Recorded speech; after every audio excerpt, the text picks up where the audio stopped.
21st century African system of thought developed by Dr. Amos M.D. Sirleaf.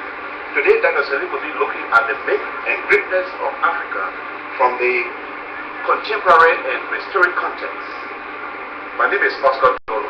Let's now join Dr. Amos M.D. Sirleaf of the African and Liberal Studies Department of Cotton University. Good morning, Black African people. Good morning, the intellectuals of Cotton University. I'm Dr. Amos M.D. Sirleaf from Blackological. As my fellow intellectual have said, that I would like to concentrate on the myth and greatness of Africa from the intellectual and historic perspective. Contemporarily, there's a myth based on the greatness of our people. The first and popular idea that Africa is a dark continent is a parochial perspective engineered by European and imperialist capitalist agents to fictionalize the greatness of our people. Do you know, fellow Black Africans, that Black African people were the first on the face of the earth? Black African people invented everything Europeans are using today as we speak. If you go back into history, Sheikh Anta Diop, a Senegalese scholar, will tell you that hundreds of thousands of years ago, the only culture that were found on the surface of the earth was eternal culture. Eternal culture, in his definition, were natural God-in people of the authentic culture. Now he went on to say that you could not see any trace of European, Caucasian, white people anywhere until recently in the Ice Age, who came up 5,000 years ago. Now the last time he saw European people during the Ice Age, now he went on to tell us that the Ice Age affected Europe, North America, and other areas of Asia. And he also made us to understand that the Ice Age would not affect African people because we have no ice. That's what he said. And also that he said we made other than tropics. Tropics are land naturally structured by vegetation. So therefore, he said that we were the oldest, and therefore we were not born Ice Age. Henceforth, we were the oldest, we were the first chosen people of God. He went on also allude to Professor Van Settlement. He was an Egyptologist. He also said that we have to look like African people from the early American society. He also went to say that we need to also locate black people from early Asia. He also went on to say that we need to locate black African people from early Europe. So actually, African people are all over the world. To also solidify the greatness of African people, they were black inventors. Black African people invented all of the sophisticated so-called modern devices that you see hanging around out here today. For instance, the European Center of Power, Washington D.C.,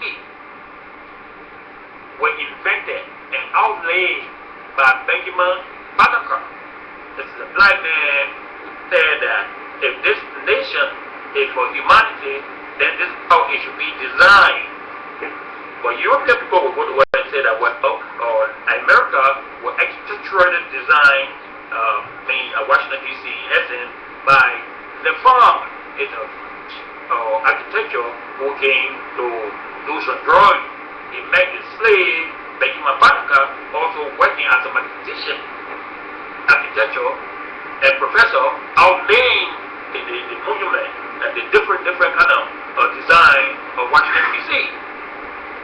white man out there in Washington D.C. He's not a white person. Now the greatness of Africa also expands to the invention of other areas. The gas mask that people use today in World War I, World War II by Garrett Augusta Morgan is a black slave expert and professor who theorized that during World War I, when the military, America is a visual and effective foreign nation. During war, they will spray some chemicals on their common enemies. I don't know who are the enemies. Are they the enemies against other people or not? So they will spray the gas mask on people, so much so that the gas will come back to them who sprayed it. So a black man, Gary Morgan, went on to say that, look, no invent of masks today in hospitals. Some of those masks that you can poke in your nose in order to interact.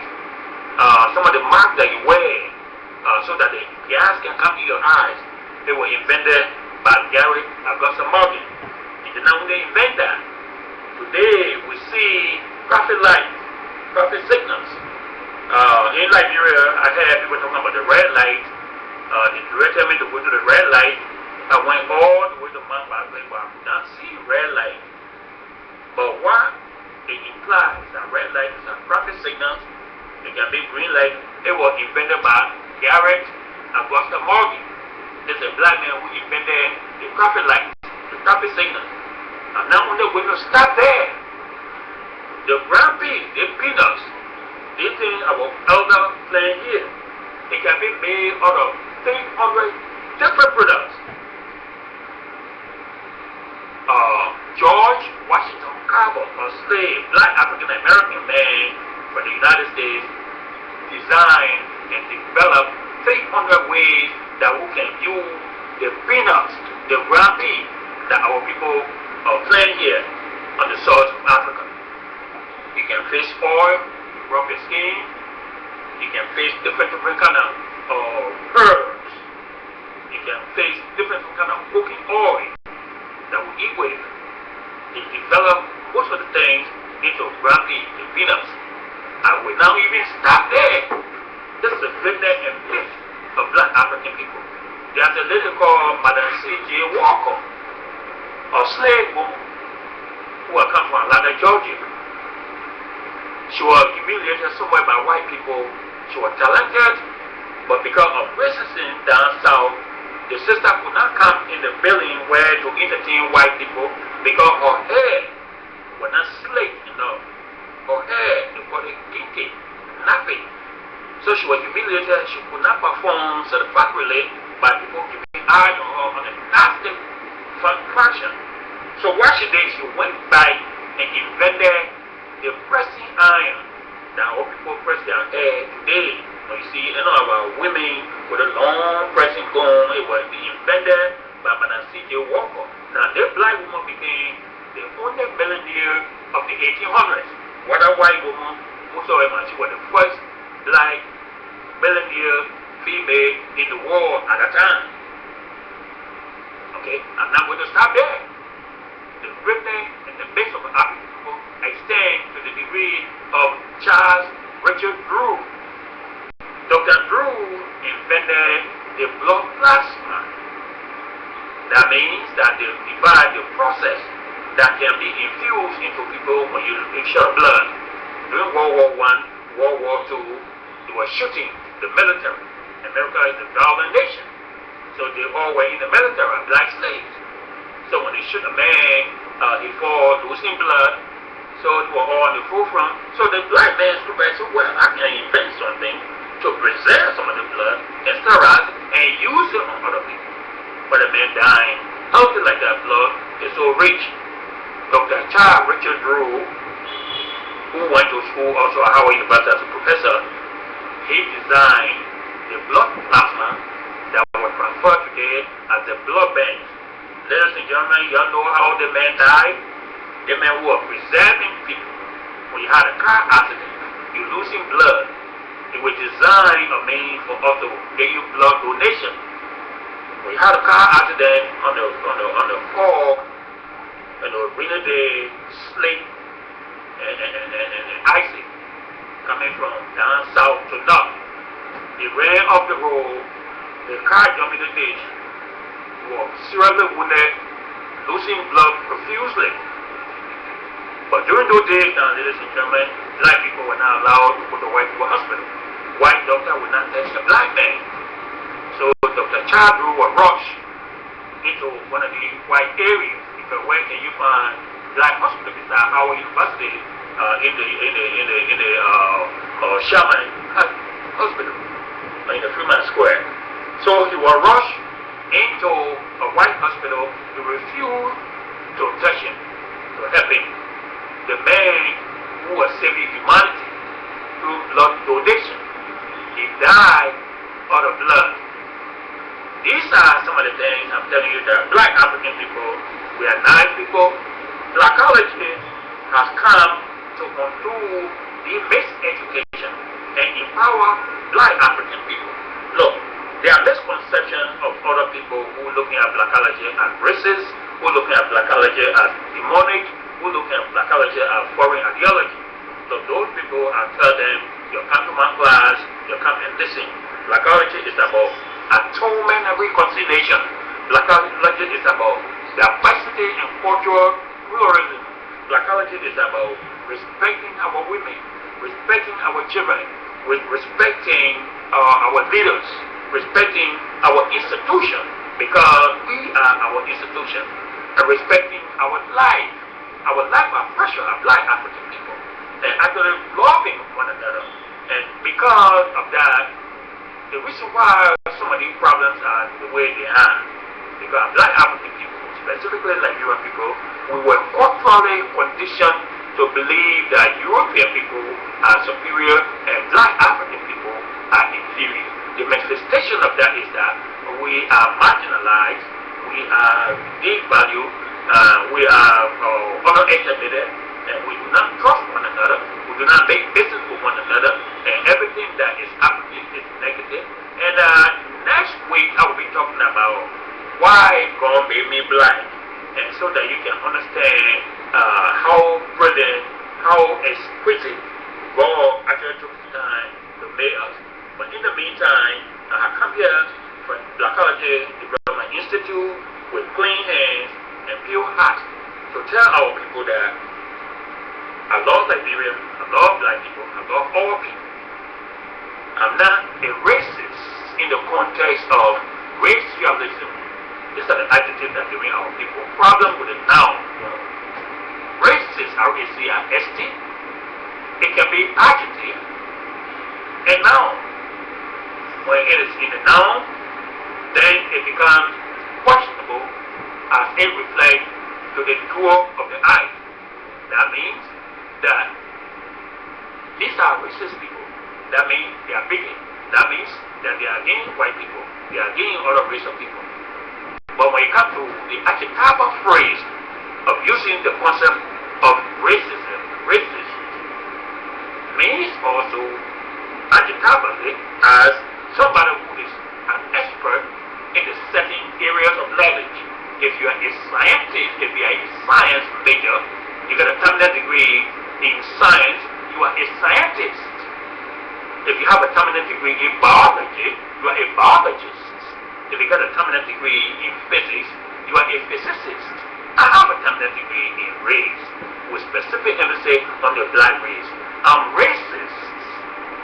Not racialism, R-A-C-I-A-L-I-S-M, as opposed to hating white people. I love white people. I love all people.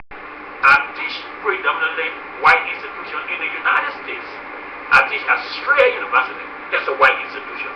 I designed the race relation curriculum to teach white people how to love one another and love black people. I did that. So how can you say that I'm racist against white people? You are missing it out. My concentration is my people. Even white people give me credibility for concentrating on the empowerment of my people. Nothing wrong with that, ladies and gentlemen. So Blacology has come to help to undo our miseducation, to know that black people are great, and that all of the negative things that we talk about black people are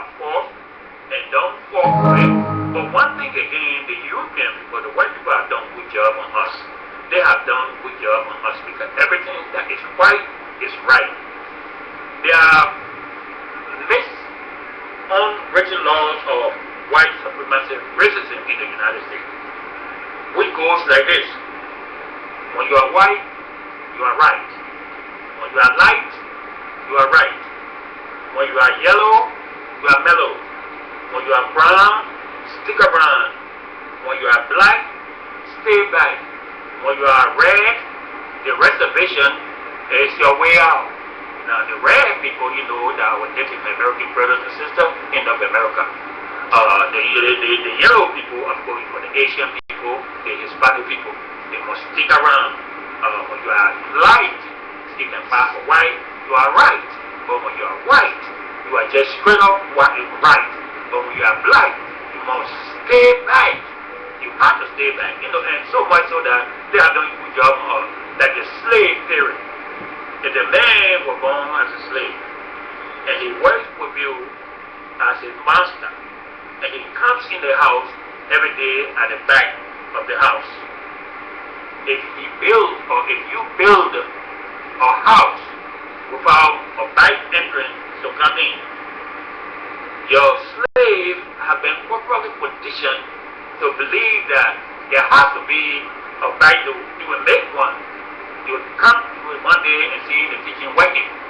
Well, no room, no door anywhere about how is he in the house, because he made to come out of here and he in your house.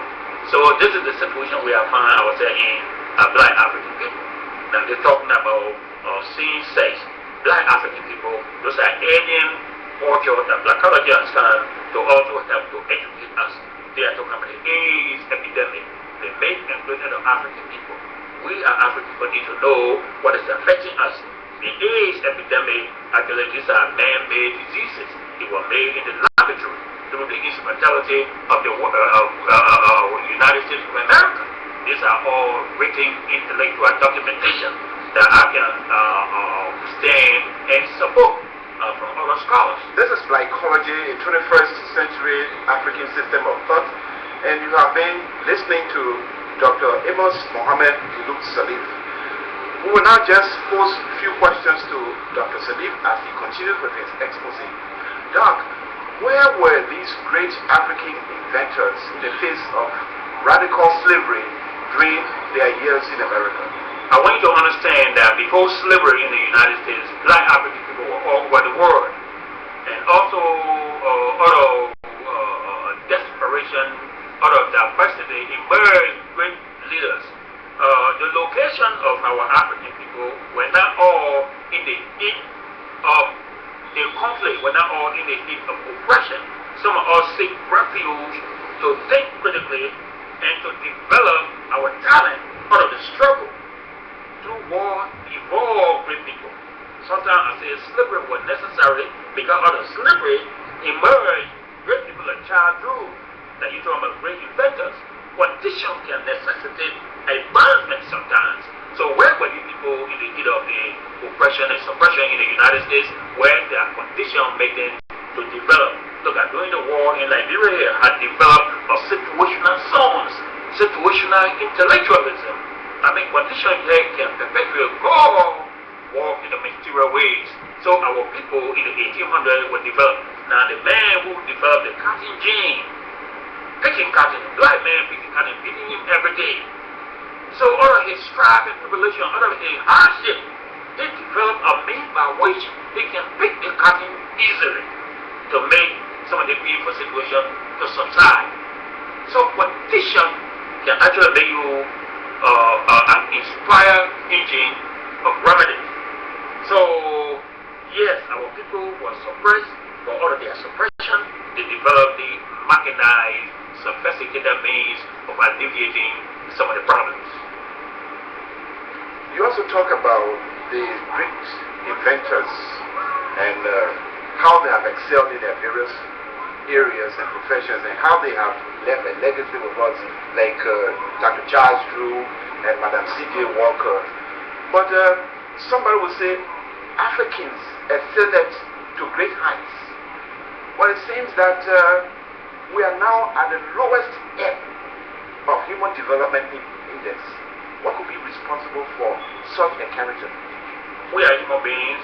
Your condition, based on the present state of affairs, can bring different definitions, different vocabulary of our conditions. And I want to let you know that we are not the least, we are not down. Our advancement, our concept of reasoning were based on nature. We did not know that what we were anticipating in history would be marketed. So we are not down. Our product is what advancing the world today. Racism and prejudice were human made. So therefore, actually, the European people could look within themselves and give credibility that what we are having as a divine institution, as a divine entity, we are the ones who actually inculcated that into the human intelligence. So, my brother, because of God made us good, when He said that, when He made us, He said we were good, based on our nature, just as sometimes your good nature becomes your desperation, and sometimes it becomes your demise in many instances. But because of our good nature,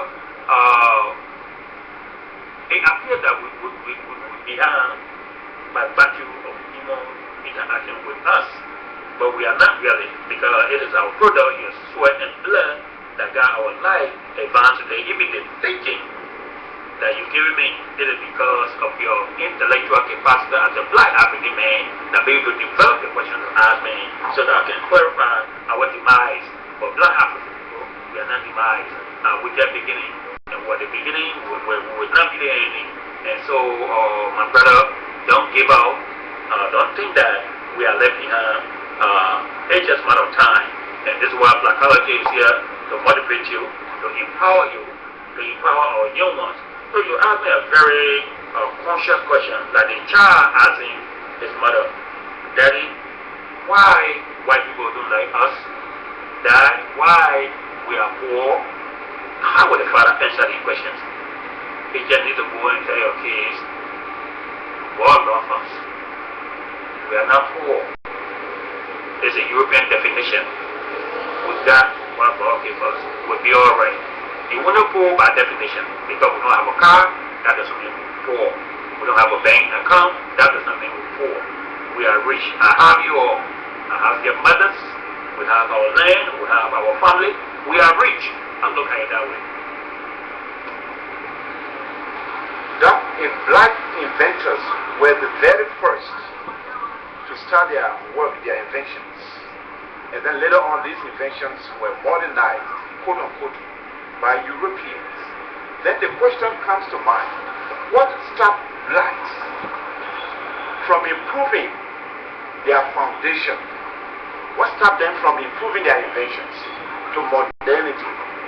Boys, they asking question, what stopped our invention? If Charles Rudin we invent the blood plasma, if Gary Morgan we invent the traffic light, what stopped them? Well, the guy invented it in the 1800s. Now, look at the disruption. Talking about the war of 1812 in North America. You're talking about 1886, the stuff in the South War. You're talking about World War I. You're talking about World War II. Disruption to divert your attention from concentration. You're talking about the bomb on Hiroshima and Nagasaki on the Japanese people. But Japan emerged from all of the ravages of the bomb. They are today chasing the ethics of superpowerism. Okay, look at China. So, yes, series of disruption actually interrupted our phase of concentration, especially when our people were all captive indentured laborer in the system as you go with their invention. How can you finish? Like, Brother Oscar told me I went to his house, he introduced me to his family, and the brother had a brilliant house, one of the best structured buildings in Bangladesh. But the brother, he told me that I built the house 3 times. Why, brother? He said, wars. So the question to me actually answers the analysis made. Disruption. It did not stop. They continue to build his house. So Black people have not stopped. Disruption will not stop us. That's why I'm here. That's why you people are here to carry on the struggle. Doc, do you have final words or comments before we can conclude this program? I always have words to be left with my people. I have come here back home in Liberia, specifically at Cotton University, through the instrumentality of Dr. Henry Stober and his scholarly investigators of the United States who interviewed me, told me to come. I'm here and I'm here to stay. I brought Blackology here.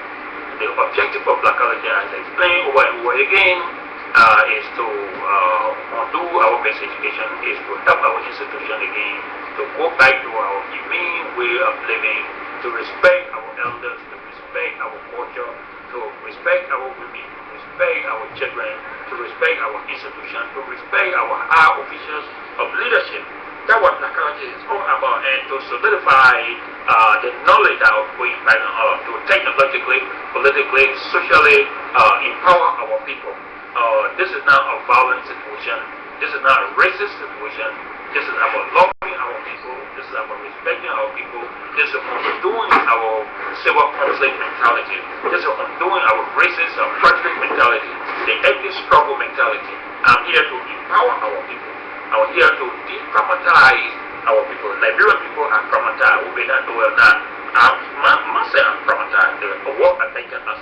But if you have the way to make it, help your brother. If I can touch one person, my life would not be in vain. So, ladies and gentlemen, I thank you all for listening, and stay tuned to the next vision of Dr. M.D. Sirleaf, Cotton University.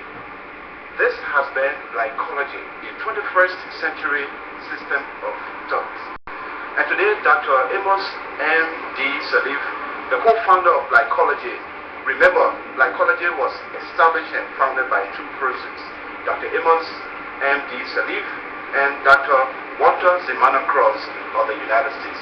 And today, Dr. Sirleaf has been looking at the myth and greatness of African from the historic and contemporary perspective. This is Oscar Dolo for Cotton University Television Channel 10, bidding you a very pleasant goodbye. Thanks for viewing.